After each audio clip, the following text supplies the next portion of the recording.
చిత్త 3-4 పదాలు, స్వాతి విశాఖ 1-2-3 పదాలు.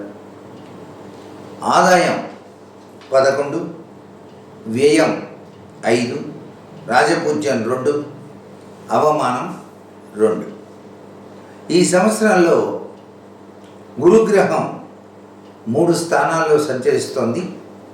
సంవత్సర ప్రారంభం నుంచి మే 14 వరకు కొద్దిగా ప్రయాణాలు చేసి అలసిపోయేటువంటి లక్షణాలు కనిపిస్తున్నాయి.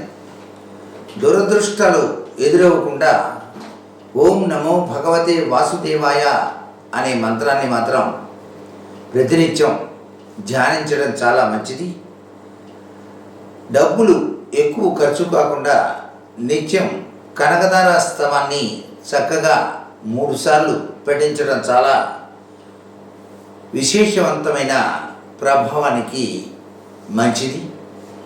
ఎటువంటి క్లేశాలు కలగకుండా ఊర్చిత అనే విష్ణు సహస్రనామ స్తోత్రంలోని మంత్రాన్ని 108 సార్లు ఈ రాశి వాళ్ళు పఠించడం సర్వోత్తమ ప్రభావాన్ని కలిగింపజేస్తుంది.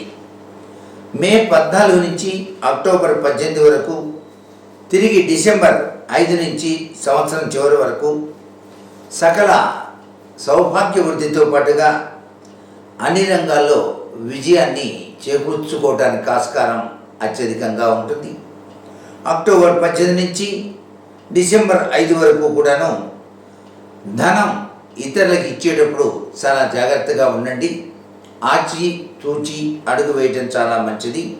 ఎందుకంటే తెలియకుండానే ధన నష్టం కలగడానికి ఆస్కారాలు ఉన్నాయి. కాబట్టి ఉద్యోగంలోనూ సంతానపరంగా కూడాను కించిత్తు సమస్యలు మీకు పొడసొప్పకుండా జాగరూకత వహించాలి. దీనికి తార్కాణం దుర్గాదేవిని ఆరాధించడమే. దుర్గాయ నమః అనే మంత్రాన్ని పఠిస్తే చాలా మంచిది కదూ.